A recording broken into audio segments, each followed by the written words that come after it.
महादेव के ठाकुर जी, ये हमारे श्री महाकाल भगवान के निज ठाकुर जी हैं। जैसे हमारे निज के गोपाल जी, मेरे निज के श्री गिरधर लाल जी, ऐसे ही श्वेत द्वीप में उमा पार्वती और महादेव दोनों मिलकर के अपने निज ठाकुर जी की सेवा करते हैं। वही है श्री राधा वल्लभ लाल जी जो वृंदावन में विराज रहे। ये महादेव के ठाकुर जी। आत्मदेव नाम के ब्राह्मण ने तपस्या करके महादेव को प्रसन्न किया। महादेव ने प्रसन्न होकर के कहा, वरदान मांगो, क्या चाहिए ब्राह्मण देवता। तो आत्मदेव ब्राह्मण जो थे वो थोड़े से उनके अंदर ये था कि मैं ऐसा कोई रत्न मांग लूं जिससे मेरे जीवन में कोई अभाव ना रहे, मुझे धन की प्राप्ति होने लग जाए उससे। और आत्मदेव ब्राह्मण ने महादेव से कहा, बोले आपके पास जो सबसे बहुमूल्य रत्न हो वो मुझे दे दीजिए।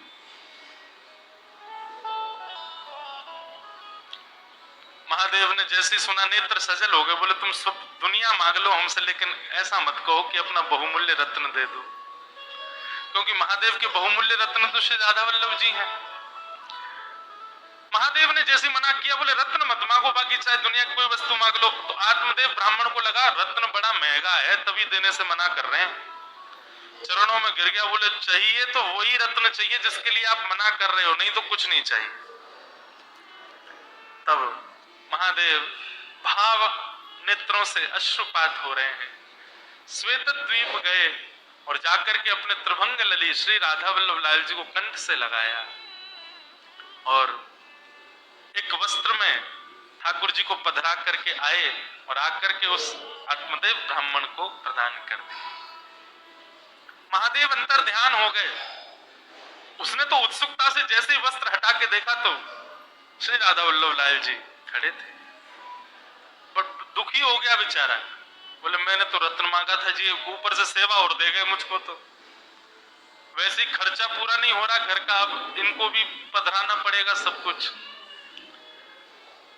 उनकी सेवा होने लगी। महादेव को बड़ी चिंता, मेरे ठाकुर जी की सेवा में सुख होना चाहिए। तब भगवान की वंशी महादेव ने उनको आज्ञा की, बोले आप सदा उनके अधर पर विराजमान रहती हो, और वंशी के मन में भी ये भाव रहता है कि ठाकुर जी मेरे कोमल छिद्रों को दबा करके मानो मेरी सेवा करते हैं, ठाकुर जी मेरी सेवा करते हैं। इससे वंशी को कई बार मन में ऐसा भाव आता है कि नहीं नहीं नाथ, मैं आपकी सेवा करूं, आप क्यों मेरी सेवा करते हैं। तो वंशी बड़ी कभी कभी व्याकुल रहती है कि मैं ठाकुर जी की सेवा करना चाहती हूं, पर ठाकुर जी देखो होठों की तकिया पे सुला करके अपनी कोमल उंगलियों से मेरे चरण दबाते हैं। मुझे कभी कभी बड़ा श्रम होता है इस भाव से।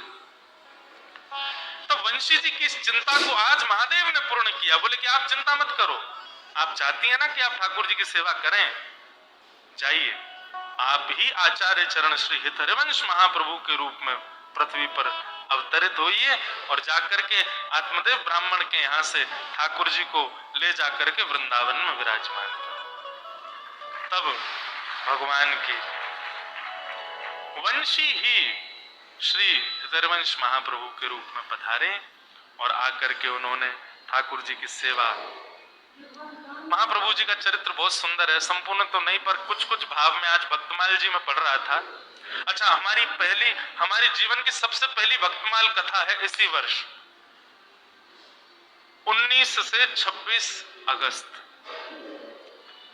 हम भागवत कथा करते हैं, और अभी साल में एक राम कथा का भी नियम हो गया है, एक एक ज्योतिर्लिंग में।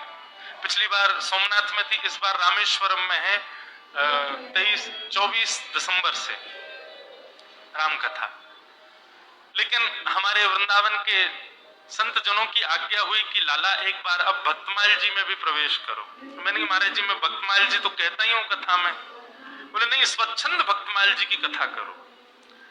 तो जन्माष्टमी के अवसर पर 19 अगस्त से 26 अगस्त तक जयपुर में, क्योंकि भक्तमाल जी वहीं लिखी गई हैं, जयपुर में ही गलता जी हैं जहां पर भक्तमाल जी की रचना श्री नाभा गोस्वामी जी ने की, तो वहीं पर प्रथम भक्तमाल का। तो आज मैं भक्तमाल जी पढ़ रहा था, इतना सुंदर भाव, बहुत ध्यान से सुनिएगा।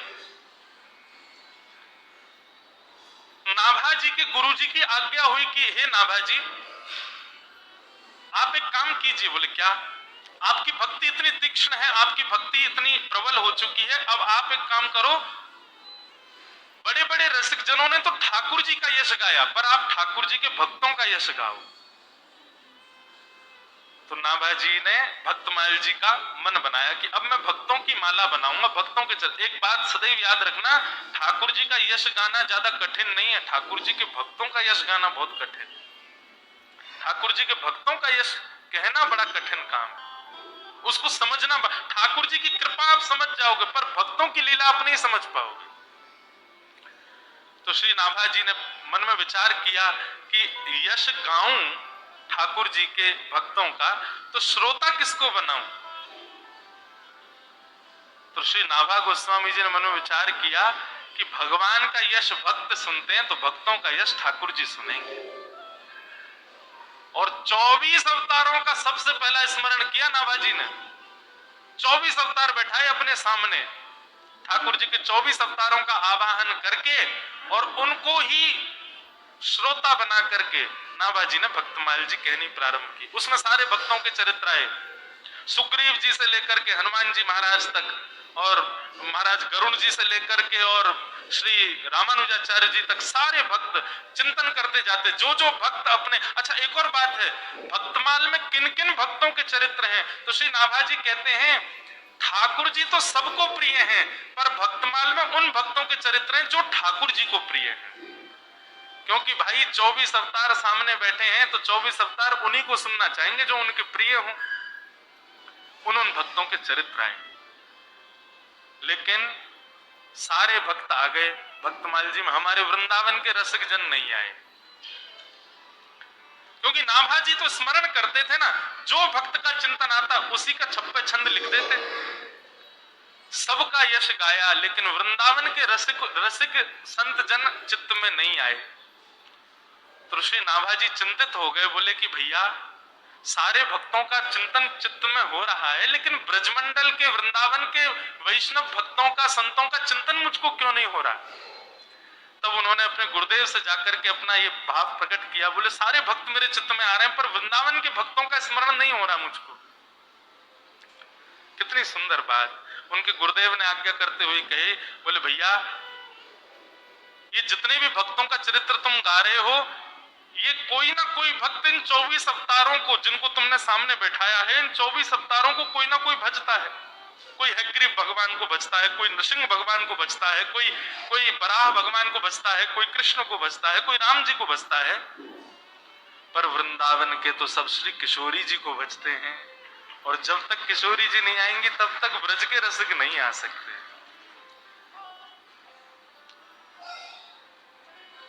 नाभा गोस्वामी जी बोले सारे भक्तों का चिंतन हो रहा है, लेकिन ब्रज के भक्तों का चिंतन नहीं हो रहा।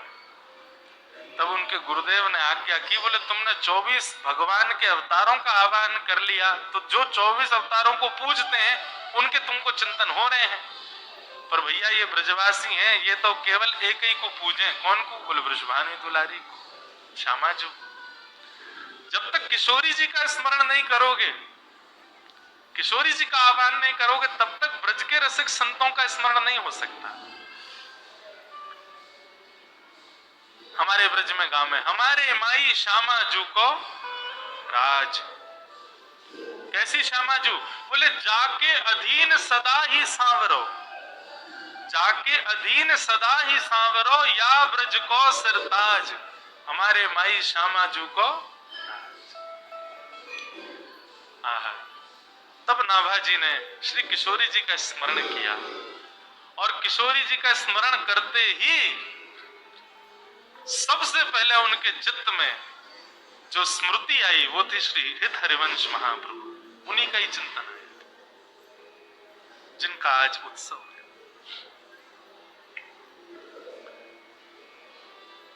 और श्री नाभा जी ने महाप्रभु जी का चरित्र वर्णन किया। थोड़े थोड़े भाव कुछ में कह करके महाप्रभु जी को हम प्रणाम कर लें। आचार्य चरण का जन्मोत्सव है। हमारे वृंदावन के पास में बाद गांव में उनका प्रादुर्भाव हुआ।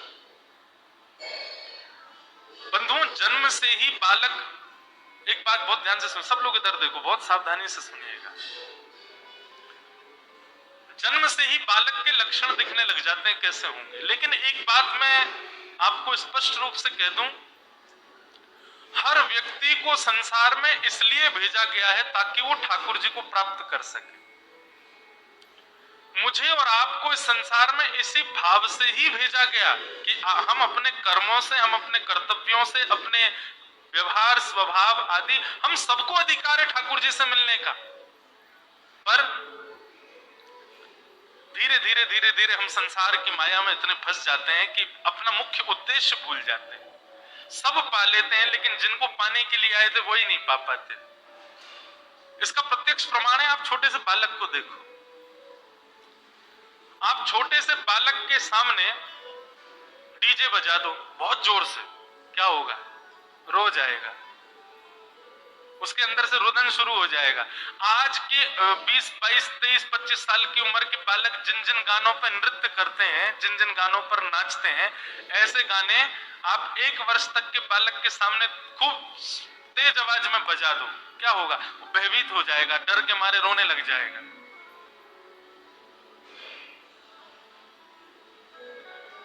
कल रात्रि में भोपाल भ्रमण पर गया था,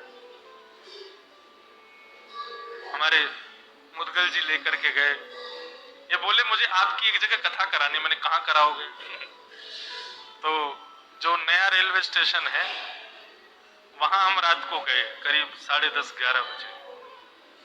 आहा, वहां पे सारे जो है आजाद परिंदे घूम रहे थे। बिना जनवरी दिसंबर के भी उनके मुख से धुआं निकल रहा था। और ये मुझको कहे यहाँ कथा करानी है महाराज जी, और यही सब श्रोताओं के मन के जय हो, धन्य है। और धुआंधार वहां गाने चल रहे थे, तो देख करके इच्छा हुई कि चलो करेंगे कभी, यहाँ भी करेंगे। तो एक बालक का स्वभाव उससे ही पता चल जाता है कि वो ठाकुर जी से मिलन के लिए ही आया है। उसके सामने आप राधा राधा राधा करके देखो, वो हंसने लगेगा, उसको किलकारी आ जाएगी, खुश हो जाएगा, प्रसन्न हो जाएगा। और हर बालक, मुझे नहीं लगता संसार का ऐसा कोई बालक होगा जो बैठना सीख जाए और कुछ समय बाद आप कुछ गाओ और वो ताली ना बजाए। उसके हाथ निश्चित करताल बजाते हैं। उसका भगवत कीर्तन सुन के प्रसन्न होना और ये करताल बजाना इस बात को प्रमाणित करता है कि वो कहीं ना कहीं ठाकुर जी से संबंध है। पर धीरे धीरे धीरे धीरे फिर संसार के व्यसन भोगों में हम उसको लगाते, बड़े होकर के उसको कथा में बैठने में भी शर्म आने लग जाती है, उसको तिलक लगाने में भी लज्जा होने लगती है, ताल बजाने में भी उसको बहुत लज्जा का अनुभव होता है। तो ये बात प्रमाणित है, एक बालक के रूप को देख करके लगता है कि हम सबको अधिकार दिया ठाकुर जी ने कि हम उनको प्राप्त कर सकें, पर माया के कारण हम नहीं कर पाते। हरिवंश महाप्रभु जी के, श्री हरिवंश महाप्रभु जी के चरित्र में आता है कि जब वो छोटे से थे तो कोई राधा बोल देता था ना, उनकी निद्रा खुल जाती थी, और निद्रा खुद पालने में ही जोर जोर से किलकारियां भरते, ऐसे श्री महाप्रभु जी। और 6 महीने की अवस्था में, सब लोग इधर देखो, यहां देखो, कथा सुनो। 6 महीने की अवस्था में महाप्रभु जी ने पलना में पौधे पौधे, जैसे बालक कुलबुलाता है ना, कुलबुलाने का मतलब समझते हैं? नन्हा सा बालक कुलबुलाता है, उसके मुख से स्वर निकलते हैं, वो बड़े प्यारे होते हैं वो शब्द। ऐसे ही महाप्रभु जी 6 महीने की अवस्था में अपने पलना में पौधे पौधे कुलबुला रहे थे। और जब वो कुलबुला रहे थे तो उनके स्वर साधारण नहीं थे। उनके महाप्रभु, हितरवंश महाप्रभु जी के ताऊ जी श्री नरसिंह आश्रय जी महाराज, नरसिंह आश्रम जी महाराज, उन्होंने जब ये स्वर सुना तो वो बोले कि ये बालक के सामान्य शब्द नहीं है। और उन्होंने ध्यान से जब शब्द सुने तो कलम लेकर के उसको लिखना प्रारंभ किया, जो स्वर बालक के 6 महीने की अवस्था में प्रकट हो रहे थे। और जब लिखते गए लिखते गए लिखते गए, अंत तो गत्वा देखा तो श्री राधा रस सुधा निधि ग्रंथ तैयार हुआ। महाप्रभु जी के 6 महीने की अवस्था के स्वर से। उसी समय वो समझ गए ये बालक सामान्य नहीं है, साधारण नहीं। हमें लगता आज का बालक भी कुछ ऐसा ही ग्रंथ का अवलोकन बोलता होगा, लेकिन माता पिता ओ ले ले ले करके उसको शांति कर देते हैं। और उसको, क्योंकि ये बात सामान्य नहीं है। वो बालक मदालसा कहते हैं, शुद्धोषि मुक्तोषि निरंजनोषि संसार मायाम परिवर्जितोषि संसार मायाम परित्यज्य निद्राम मदालसा वाक्य उवाच बालम। वो बालक परम शुद्ध है, वो ठाकुर जी के समीप होके आया है अभी अभी आपके घर पर। वो ठाकुर जी के मूल रूप को जानता है, ठाकुर जी का चिंतन उसको पता है। उस समय अगर वो कोई स्वर प्रकट कर रहा है तो निश्चित है उसमें कोई वेदवाणी निश्चित होगी, पर हम लोग इतने ज्ञानी नहीं, इतने ज्ञाता नहीं, इसलिए हमको पता नहीं चल पाता। 6 महीने की अवस्था में जो स्वर प्रकट हुए उन्हीं से ही राधा सुधा निधि, जो कि हमारे वृंदावन के राधा वल्लभियों का प्राण धन है, वो प्रकट हो गया। धीरे धीरे महाप्रभु जी बड़े हुए और आप श्री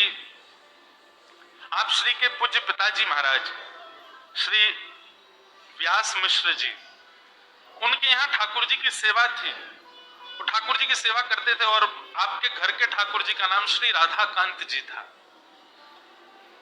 ठाकुर जी की सेवा पिताजी करते थे और नन्हे से श्री हितरवंश महाप्रभु वो बाहर आंगन में बालकों के साथ खेलते थे, कभी बगीचे में खेलते थे। लेकिन खेल कैसा था उनका, वो हमारे आपके जैसा खेल नहीं खेलते थे। तो वृक्षों से सुंदर पुष्प इकट्ठे करते, वृक्षों से सुंदर पत्र इकट्ठे करके उनकी सुंदर माला बनाते, उनके सुंदर सूत में बांध करके कुछ तैयार करते और फिर क्या करते, गांव में जाकर के एक गौर वर्ण के बालक को लेकर के आते, एक श्याम वर्ण के बालक को लेकर के आते और श्याम वर्ण के बालक को तो श्याम सुंदर बना देते और गौर वर्णा बालक को किशोरी जी के रूप में तैयार कर। ये उनका खेल था। और फिर दोनों को तैयार करके और फिर दोनों को निहारते, नन्हे सी अवस्था में, 6-7 वर्ष की अवस्था में। और फिर निहार के बलैया लेते और बलैया लेने के बाद फिर क्या करते, किशोरी जी का श्रृंगार उतार करके ठाकुर जी जिनको बनाया उनको पहना देते और ठाकुर जी का श्रृंगार किशोरी जी को पहना देते। ऐसा उनका खेल विलास था। लेकिन बंधुओं, उनका भाव इतना सुदृढ़ था कि आज उन्होंने जैसे ही गौर वर्ण के बालक को श्याम सुंदर माने किशोरी जी को ठाकुर जी का श्रृंगार किया और श्याम वर्ण के बालक को जब किशोरी जी का श्रृंगार किया, उसका भाव ये परिलक्षित हुआ कि उनके पिताजी जैसे ही अपने घर के ठाकुर जी के दर्शन करने के लिए गए, भोग उठाने के लिए गए, पर्दा हटाते ही देखा तो श्री राधाकांत प्रभु ने भी अपना श्रृंगार बदल लिया। किशोरी जी ने मुकुट पहन लिया और ठाकुर जी सिर पर चुनरी ओढ़ करके बैठे थे। घबरा गए, उनको तो बेचैनी हो गई, ये क्या हुआ। अरे मुझे लगता बुढ़ापे की आंखें, समझ नहीं पा रहा हूं, मीड़ने लगे, आंख मांख धो करके आए, पुनः आकर के देखा तो ठाकुर जी चुनरी में बैठे हैं और किशोरी जी मुकुट पहन के बैठी हैं। उनमें विचार करने लगे ये कैसा, ये कोई अपशगुन तो नहीं। बस किसी से पूछने के लिए मंदिर से निकल के बाहर भागे तो बाहर बगीचे में देखा कि हरिवंश जी 2 बालकों की प्रदक्षिणा कर रहे हैं और जाकर के देखा तो क्या पाया कि श्याम वर्ण के बालक ने तो चुनरी पहन रखी है और गौर वर्ण के बालक ने मुकुट पहना है। देखते ही समझ गए, बोले ओहो, मेरे इस बालक की भक्ति की श्रेष्ठता इतनी हो गई कि वो बालकों के साथ श्रृंगार करता है और प्रत्यक्ष ठाकुर जी उसकी सेवा स्वीकार करते हैं। ये सामान्य बालक है। ऐसे महाप्रभु जी, उनके पिताजी कभी ठाकुर जी के आगे लड्डू भोग रखते, पर्दा करके जैसे पर्दा हटाते तो क्या पाते, लड्डू के साथ साथ वहां पे आम, सेब, अमरूद, सुंदर सुंदर बहु व्यंजन वहां पर रखे हैं जो कि रखे ही नहीं थे।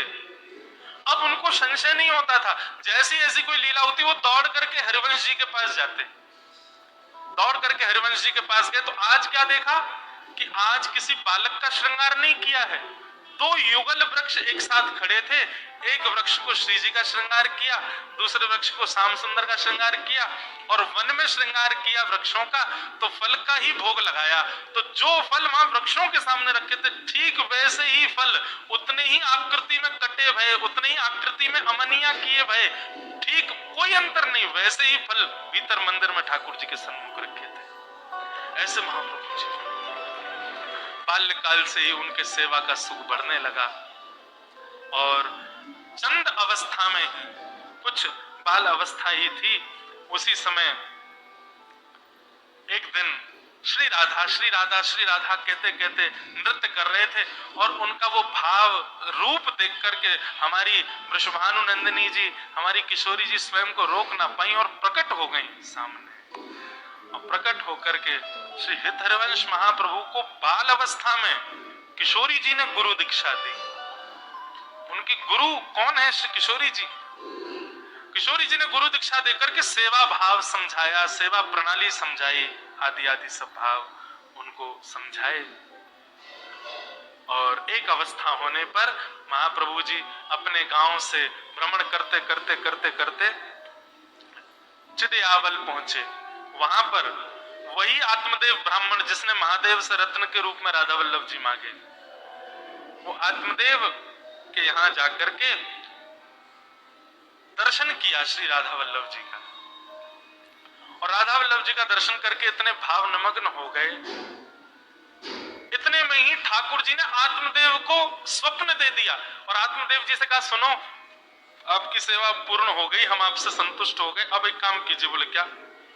मंदिर परिसर में एक वैष्णव दर्शन कर रहे हैं हमारा हितरवंश महाप्रभु, इनसे जाकर के कहिए कि आपकी दो पुत्रियां हैं, दोनों पुत्रियों से उनका विवाह होगा। इधर देखो भैया, यहाँ देखो, वो हेलीकॉप्टर मत देखो, और ये अगर चले तो कीर्तन में चले तो ज्यादा अच्छा, नहीं तो सबकी नजर इस पे ही जाए। सब लोग सावधानी से सुनो।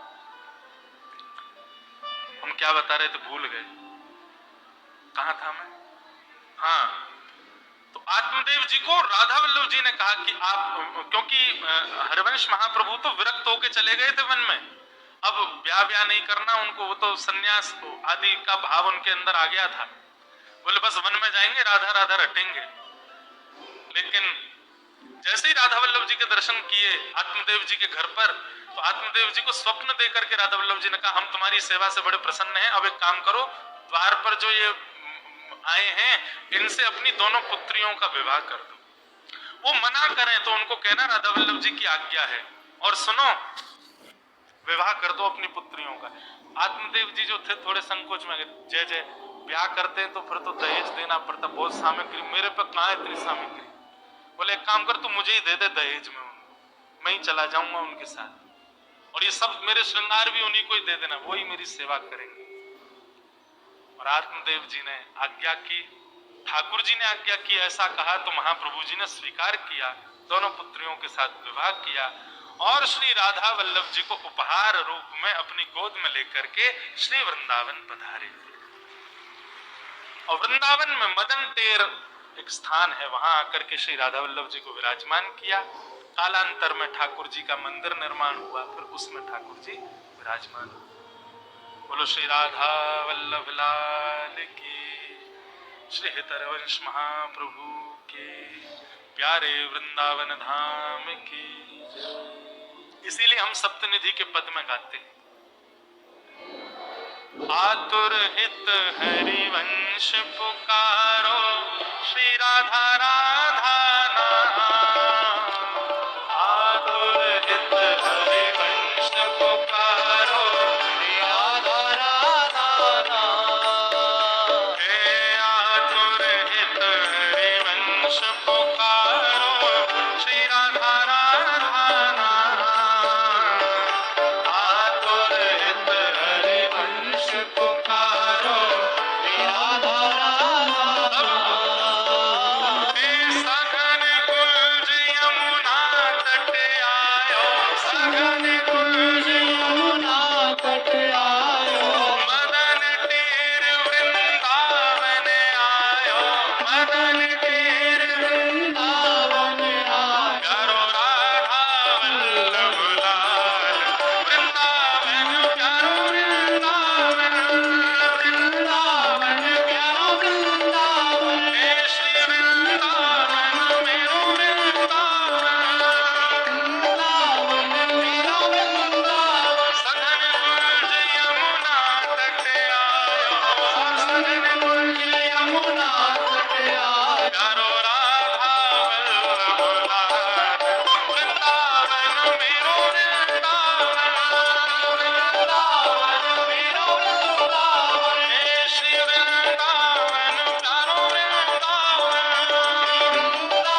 वृंदावन के मुकुटमणि श्री राधा वल्लभ लाल जी जिन आचार्य चरण के द्वारा पधराए गए, जिन आचार्य चरण के द्वारा वहां पर विराजमान किए गए, ऐसे श्री हितरवंश महाप्रभु जिनका आज प्रादुर्भाव दिवस है, उन आचार्य चरणों के पावन चरण कमलों में हम इस भाव से प्रणाम करते हैं कि हे आचार्य चरण, आप हम पर कृपा करें।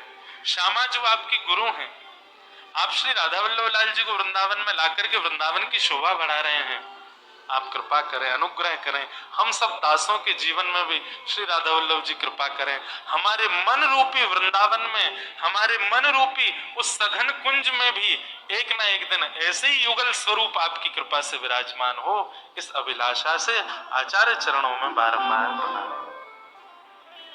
आज के इस मंगल दिवस के हम इसी बेला को प्रणाम करते हैं। आज जो है ये महादेव के ठाकुर, तो ठाकुर जी कहा करें, पूरे गोकुल में भ्रमण करते करते केवल ये देखें संत आए कि नहीं, वैष्णव